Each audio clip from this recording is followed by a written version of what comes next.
إلى حضرة حبيبنا وشفيعنا رسول الله محمد صلى الله عليه وسلم، ثم إلى أرواح والدينا ووالديكم وأمواتنا وأمواتكم وأموات المسلمين أجمعين، ولمن عمر هذا المصلى سابقا ولاحقا، ومصنف هذا الكتاب الحبيب عبد الله بن علوي عبد الله بن حسين بن طاهر وأصولهم وفروعهم، أن الله لهم ويرحمهم ويعلي درجاتهم في الجنة. أجركم الله إلى حضرة النبي محمد صلى الله عليه وسلم. الفاتحة. أعوذ بالله من الشيطان الرجيم. بسم الله الرحمن الرحيم.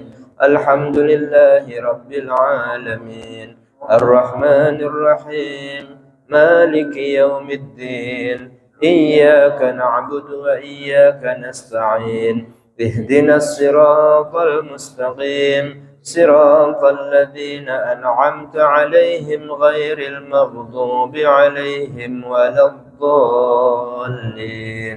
رب اغفر لي ولوالدي آمين. السلام عليكم ورحمة الله وبركاته. Bismillah walhamdulillah wassalatu wassalamu ala rasulillah Sayyidina wa maulana Muhammad ibni Abdillah wa ala alihi wa sahbihi wa man walah. La hawla wa la quwwata illa billah. Subhanaka la ilma lana illa ma 'allamtana innaka antal alimul hakim. Rabbi shrah li sadri wa yassir li amri wahlul 'uqdatam min lisani yafqahu qawli. Amma ba'd, segala puji kita panjatkan kepada Allah Subhanahu wa taala.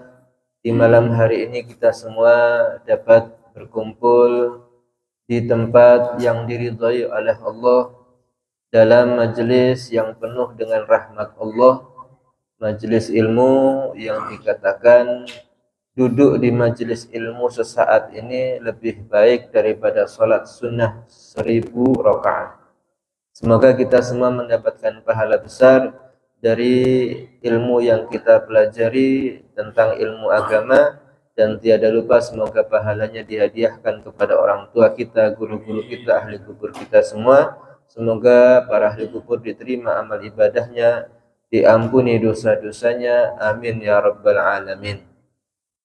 Salawat dan salam semoga tercurah kepada Nabi kita Muhammad sallallahu alaihi wasallam beserta seluruh keluarga, para sahabat, tabi'in, tabi'in. Semoga kelak kita semua berkumpul dengan mereka-mereka yang mulia di surga Allah Subhanahu wa taala. Hadirin yang dirahmati oleh Allah, melanjutkan kajian kitab Sulamut Taufiq karya Al-Habib Abdullah bin Husain bin Tahir. Malam hari ini masih melanjutkan tentang kewajiban orang tua untuk memerintahkan anaknya, kewajiban suami memerintahkan keluarganya tentang sholat. Bahkan dikatakan di sini wa yajibu alaika ruhu ala dzalik in qadara alaih. Wajib memaksa atas hal itu, yaitu melaksanakan kewajiban sholat dan ibadah-ibadah wajib lainnya jika memang dia mampu. Wa illa, jika tidak, maka fayajibu alaihil ingkaru biqalbih. Wajib atas dia untuk ingkar dengan hatinya in ajaza anil qahri, jika tidak mampu untuk memaksakan. Nah, kadang-kadang kita melihat orang tua yang tidak melaksanakan sholat atau tidak melaksanakan kewajiban-kewajiban agama yang lain seperti puasa Ramadan, maka seorang anak ini tetap diwajibkan untuk memberikan nasihat.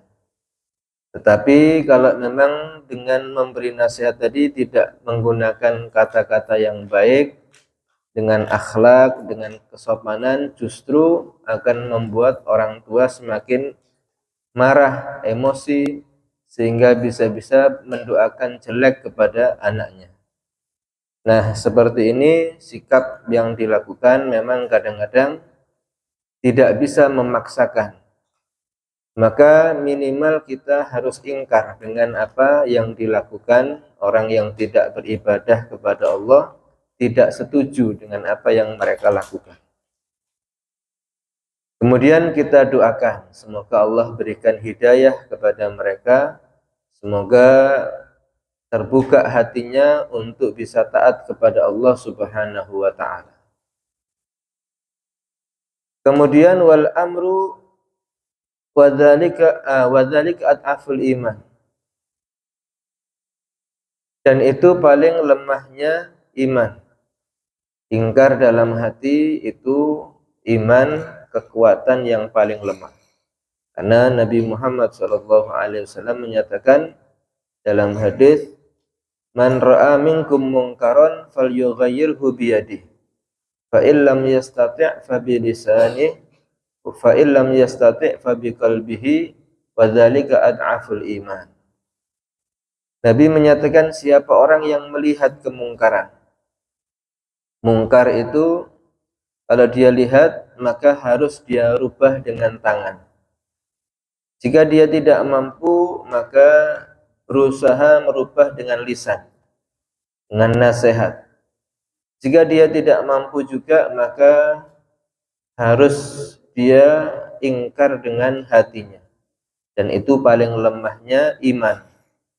Artinya kalau dia tidak ingkar dengan perbuatan mungkar, maka khawatir imannya tidak ada. Nah, perbedaan antara mungkar dengan haram ini tidak semua yang mungkar itu haram. Tapi yang haram itu pasti kemungkaran.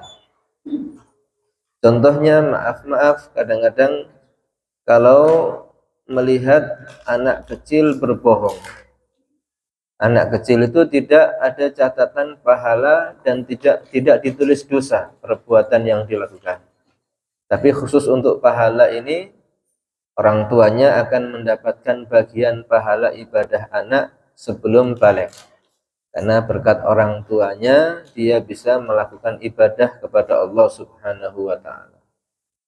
Tapi kalau anak itu berbuat dosa, tetap wajib tidak dikatakan dosa, karena anak sebelum balik itu tidak ada catatan dosa. Kalau dia berbohong, maka tidak berdosa anak tadi. Tapi itu adalah kemungkaran, wajib untuk dilarang, wajib untuk dinasehati, meskipun tidak ada catatan dosa. Atau misalnya anak kecil mengambil barang orang lain, mainan temannya dan sebagainya, itu memang mereka tidak berakal sehingga tidak ditulis dosa, tetapi harus dinasehati, harus diberitahu bahwa itu dosa nantinya kalau sudah besar, maka agar tidak menjadi kebiasaan. Dan itu nahi mungkar ini lebih umum, bukan hanya perbuatan haram tapi juga perbuatan yang mungkar. Meskipun tidak dikatakan haram, tapi kalau itu sudah kemungkaran wajib dilarang.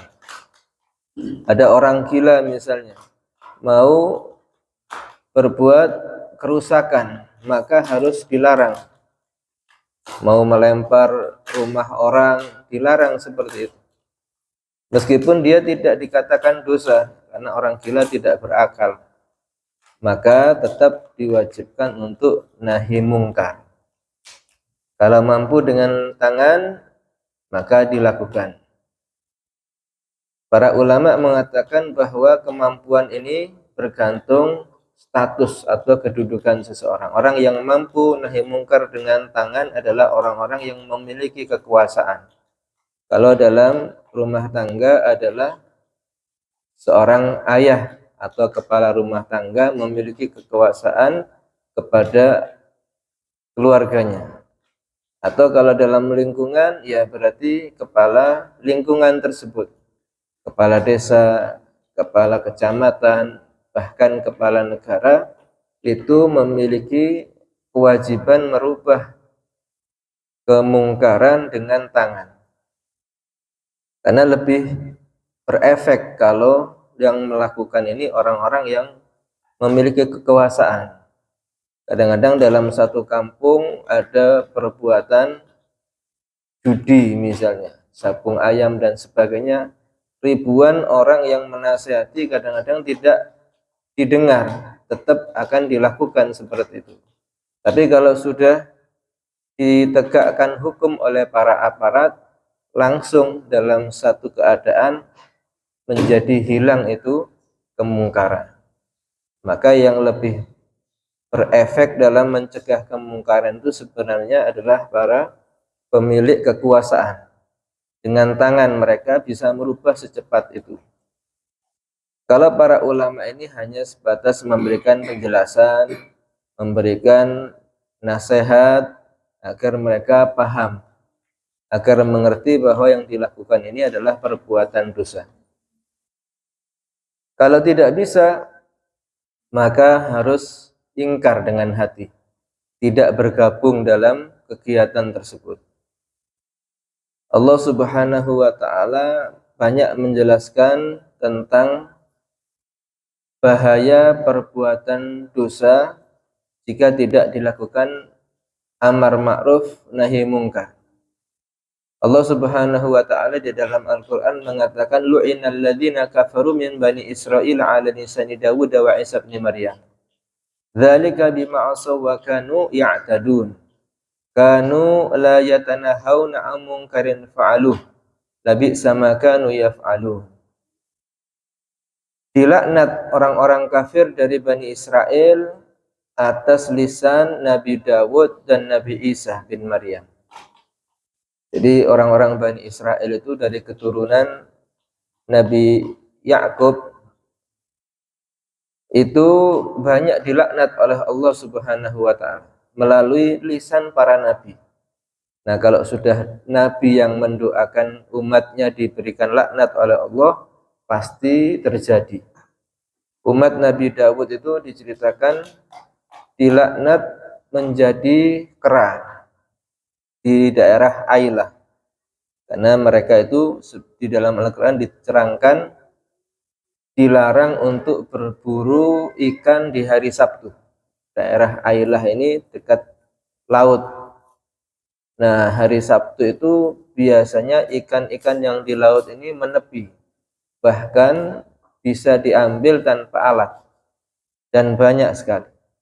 Padahal hari Sabtu itu hari beribadahnya bagi kaum Nabi di zaman itu. Seperti kalau di umat kita adalah hari Jumat, melaksanakan sholat Jumat.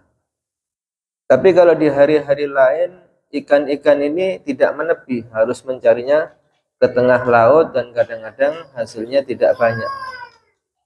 Sehingga orang-orang yang di situ setiap hari Sabtu berusaha bagaimana caranya bisa menangkap ikan tapi tidak berdosa.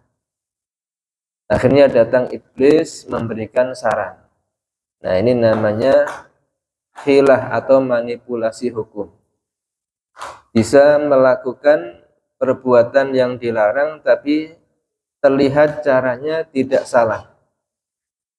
Sehingga iblis datang kepada orang-orang mengatakan, kamu kalau ambil ikan itu jangan hari Sabtu, memang dilarang dalam agama kamu.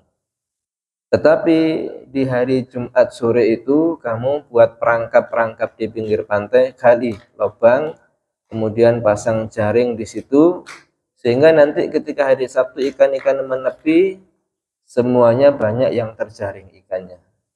Tapi jangan diambil di hari Sabtu.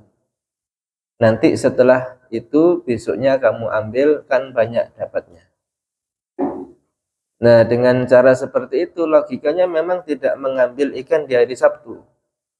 Tapi secara kenyataan di hari Sabtu itu banyak ikan yang tertangkap oleh perangkap-perangkap tadi. Maka itu namanya khilah, manipulasi hukum. Sesuatu yang haram bisa diakal untuk tidak sampai haram secara zahir.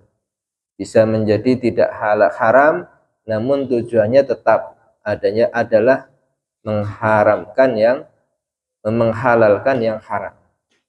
Nah, sehingga dengan itu dikutuk, dilaknat kaum Nabi Dawud ini, Bani Israel di zaman Nabi Dawud menjadi kera. Tapi bukan kera yang ada zaman sekarang. Setelah 3 hari mereka menjadi kera, semuanya mati. Begitu pula umat Nabi Isa bin Maryam dari kelompok Bani Israel ini ketika turun Maidah. Maidah itu adalah makanan yang turun dari langit, manna wassalwa. Karena umat Bani Israel ini dimanja oleh Allah Subhanahu wa taala. Umat Bani Israel minta kepada Nabi Isa supaya Allah menurunkan makanan langsung dari langit untuk membuktikan kenabian.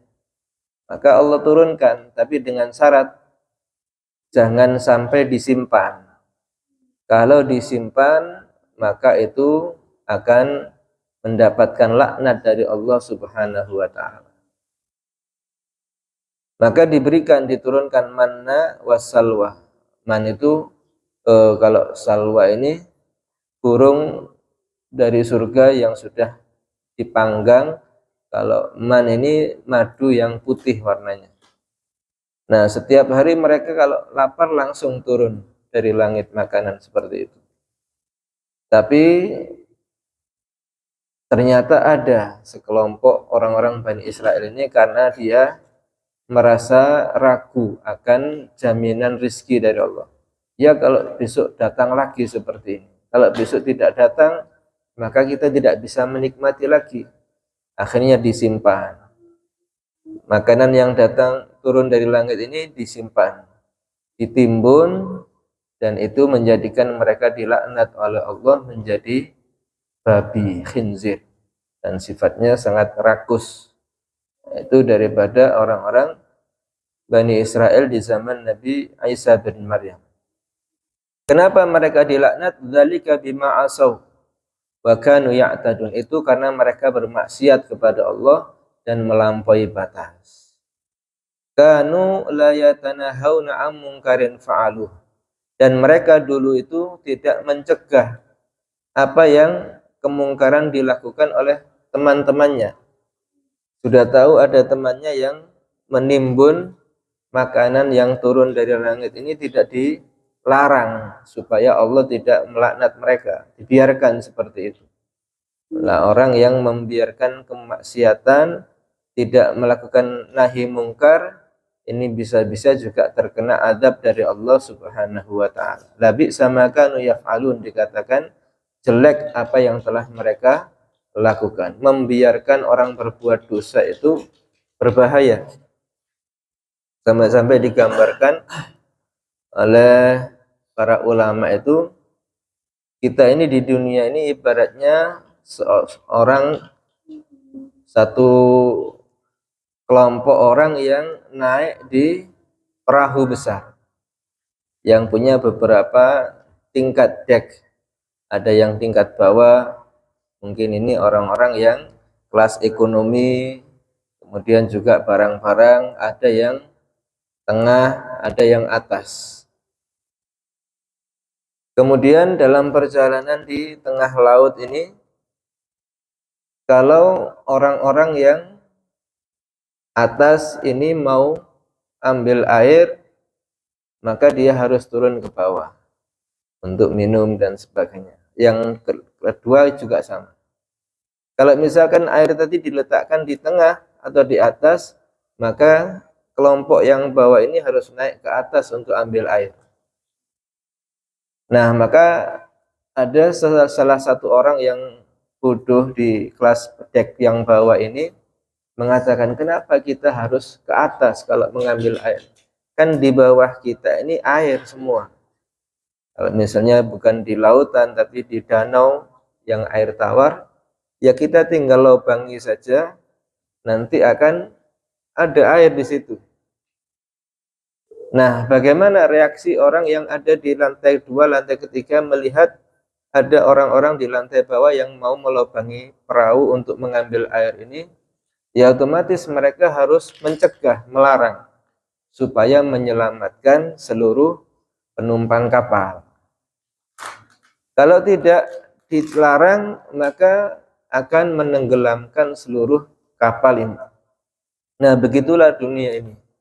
Ada orang-orang yang mengundang murka Allah, mengundang laknat dari Allah.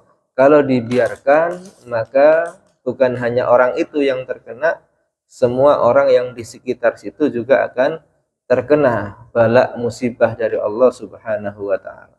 Maka itu harus dibiarkan, harus dilarang untuk menyelamatkan seluruh manusia dari azab Allah Subhanahu wa taala. Dan itu memang harus dilarang agar tidak mengundang murka Allah Subhanahu wa taala. Kemudian juga lanjutan daripada kajian ini,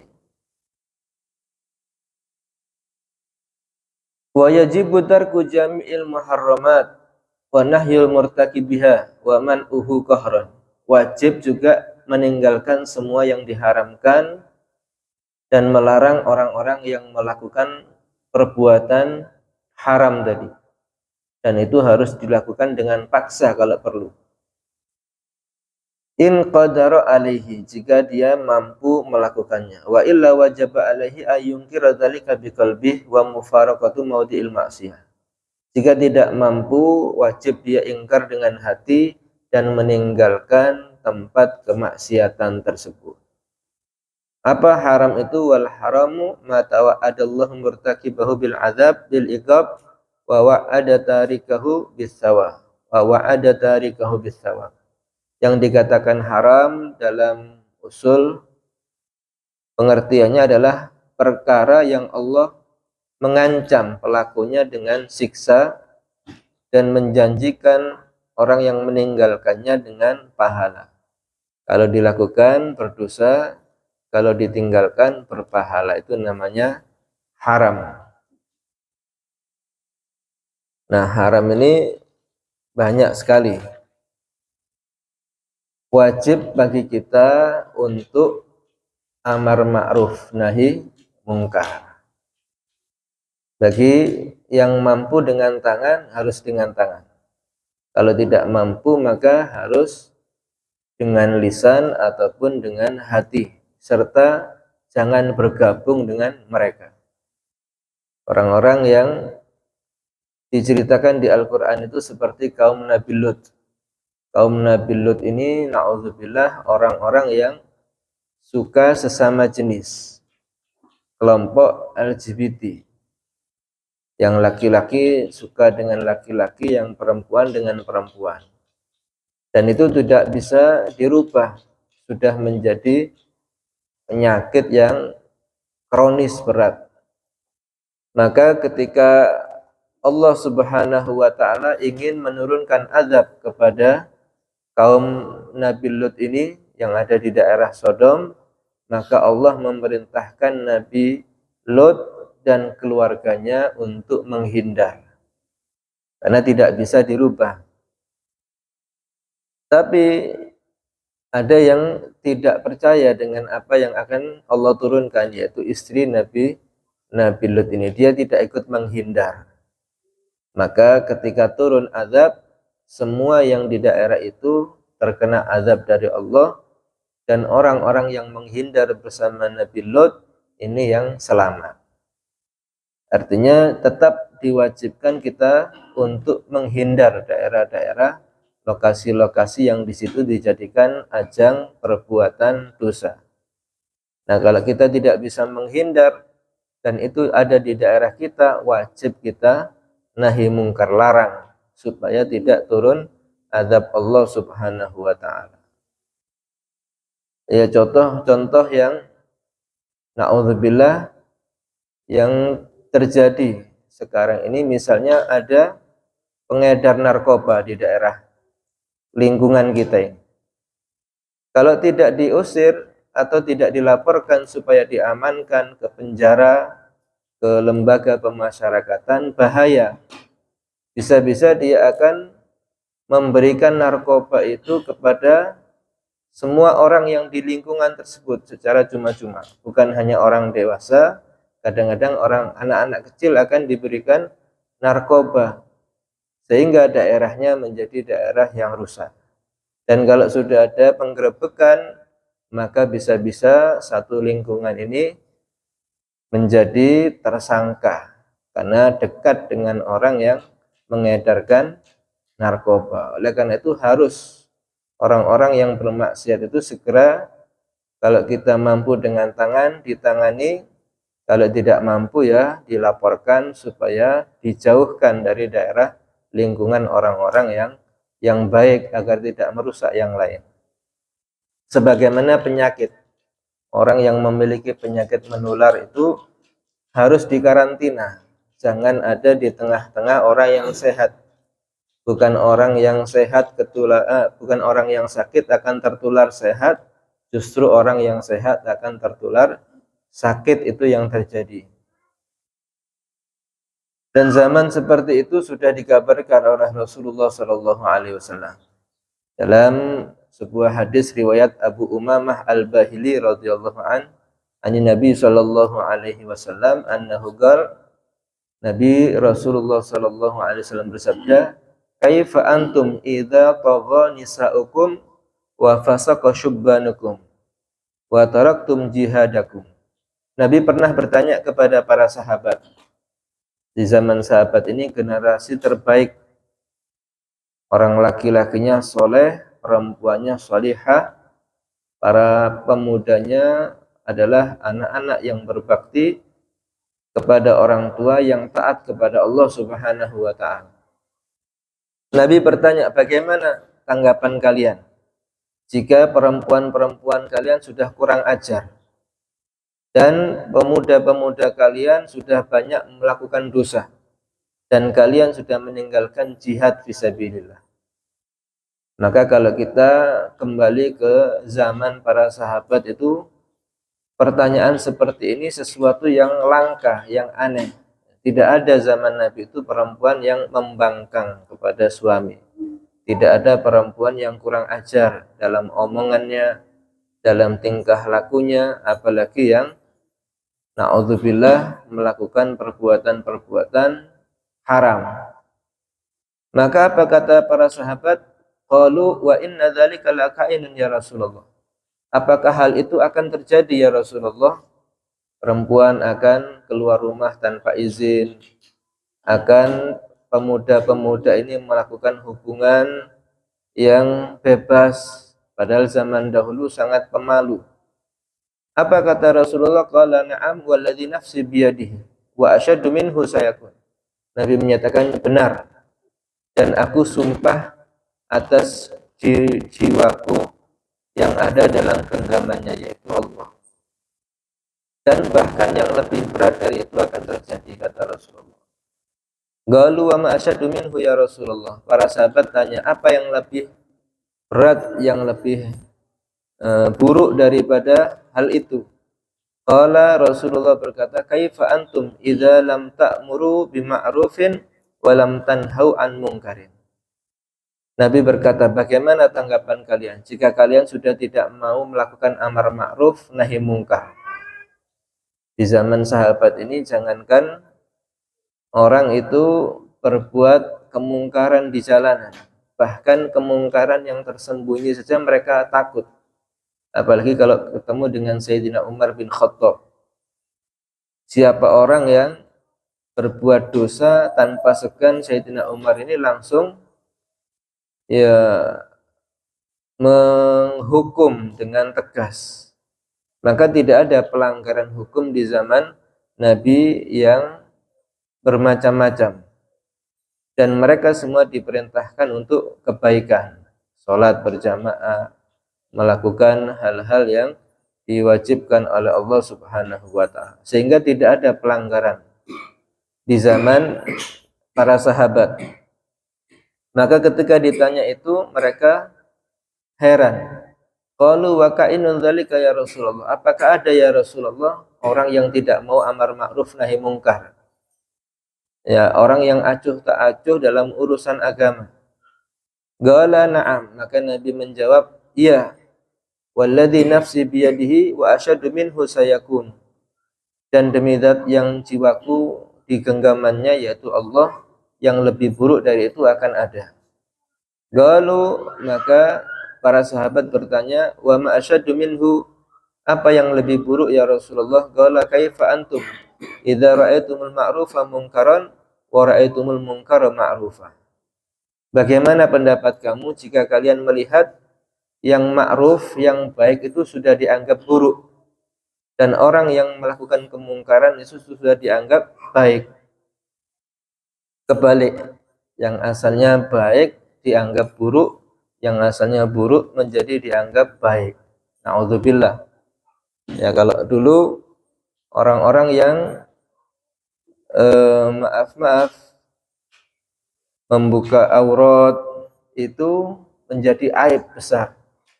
Orang yang berbohong itu sangat aib. Mengambil hak orang lain, berkhianat itu sudah sangat aib, sangat cacat.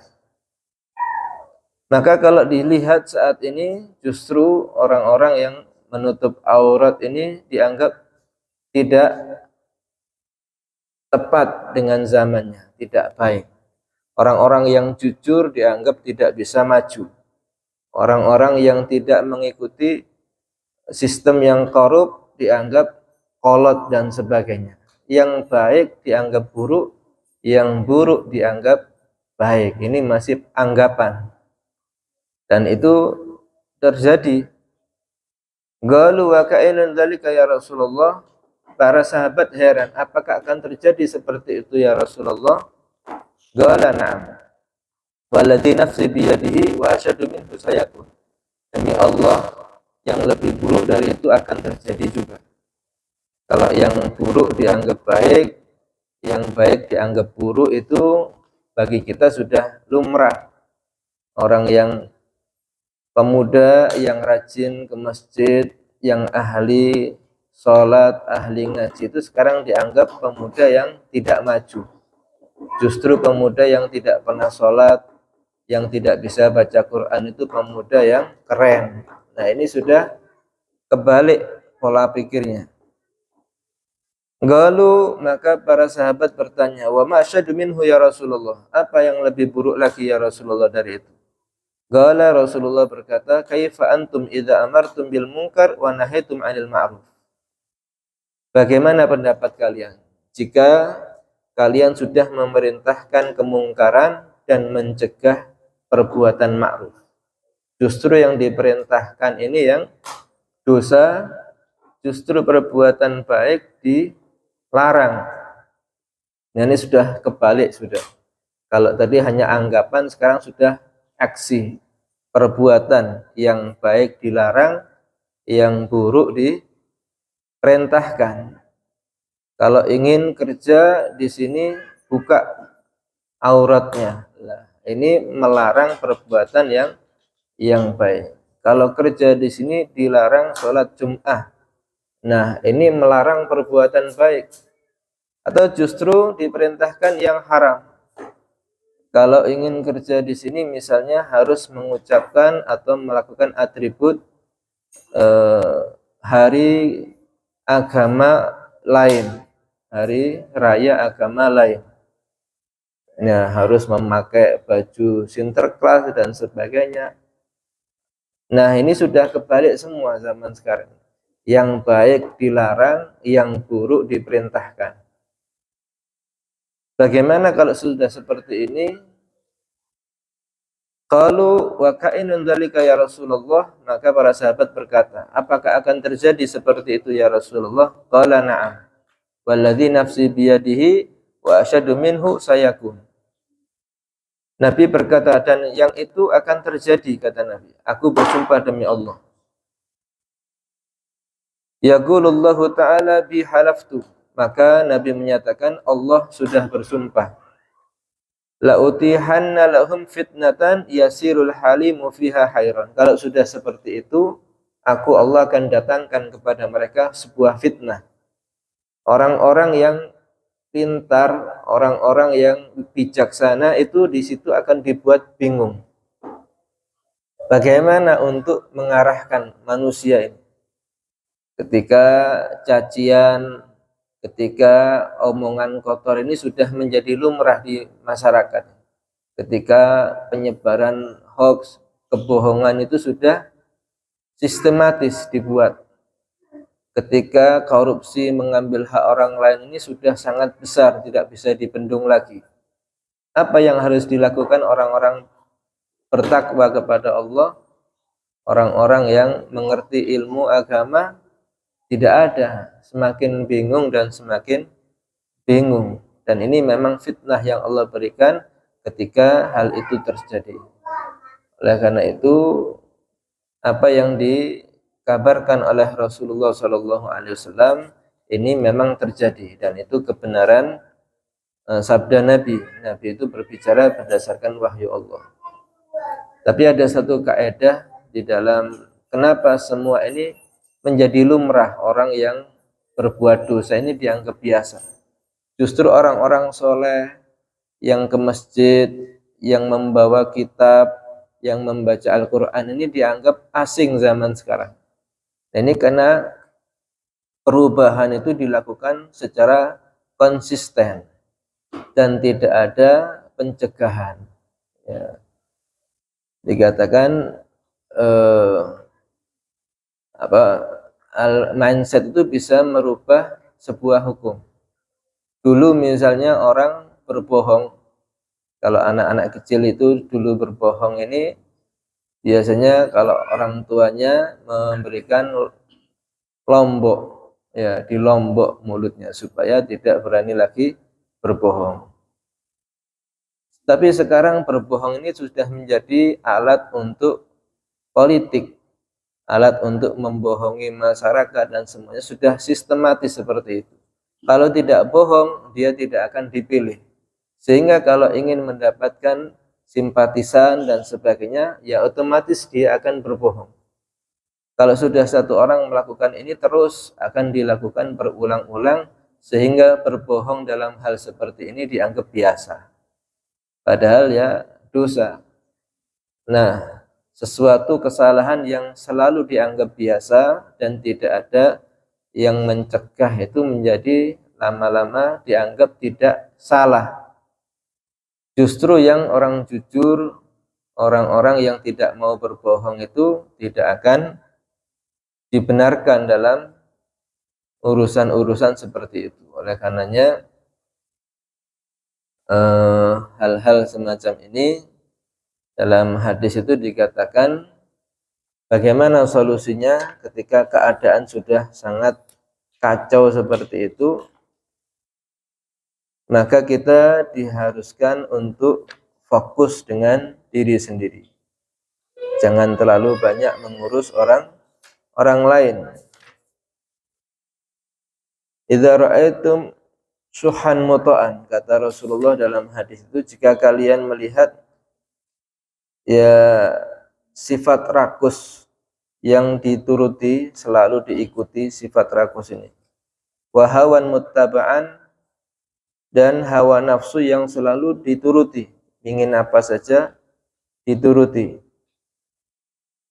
Wa ijabu kulli dzi ra'yin bi ra'yihi, dan orang itu sudah sangat kagum dengan pendapatnya sendiri, tidak peduli dengan pendapat agama, tidak peduli dengan pendapat Al-Quran, dia anggap seperti ini benar, yang lain salah. Maka bagaimana? Fa'alaika bi khassati nafsik, maka wajib atas kamu dengan fokus urusan pribadi saja. Bagaimana merubah mereka? Ya tidak mungkin. Yang paling penting itu kita selamatkan diri masing-masing. Ya seperti kembali kalau cerita tentang sebuah perahu penuh dengan penumpang tadi, semua orang sudah melubangi kapal. Apakah bisa kita menyelamatkan perahu daripada tenggelam? Ya tidak mungkin, meskipun ya kemungkinannya ada. Tapi yang paling penting itu adalah menyelamatkan pribadi masing-masing. Ambil pelampung, kemudian berikan kepada orang-orang yang kita ingin selamatkan, kepada terutama keluarga, istri, anak-anak. Selebihnya orang lain yang mau kita arahkan, ya kita arahkan. Kalau tidak, ya sudah, mereka bukan tanggung jawab kita. Jadi fokus kita dan keluarga dalam menyelamatkan diri daripada segala kerusakan yang ada ini. Dan ini semuanya sudah diucapkan oleh Rasulullah Sallallahu Alaihi Wasallam.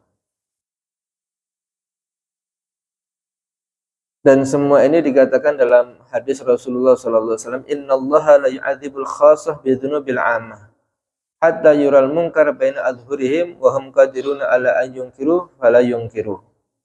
Sesungguhnya Allah itu sebenarnya tidak mengadab orang-orang khusus ini dengan dosa orang-orang yang lain dilakukan. Kalau ada orang yang misalnya berzina di situ, ada lokalisasi di situ, tidak mungkin juga orang-orang yang di sekitarnya ini ikut berdosa, tidak. Cuman kalau sudah azab berbeda, dosa dengan azab itu berbeda. Ketika orang-orang di situ mengundang azab Allah, maka tidak mungkin di tempat itu saja yang terkena samping-sampingnya selamat. Itu kenapa? Hatta yural munkar baina adhurihim wa hum qadirun ala ayunkiruh fala yunkiruh. Orang-orang yang mampu merubah yang ingkar itu tidak mau merubah, tidak mau ingkar. Sehingga ketika di situ dibiarkan terus, ibaratnya seperti ada sampah atau rumah yang kotor di satu perkampungan, tapi tidak dibersihkan.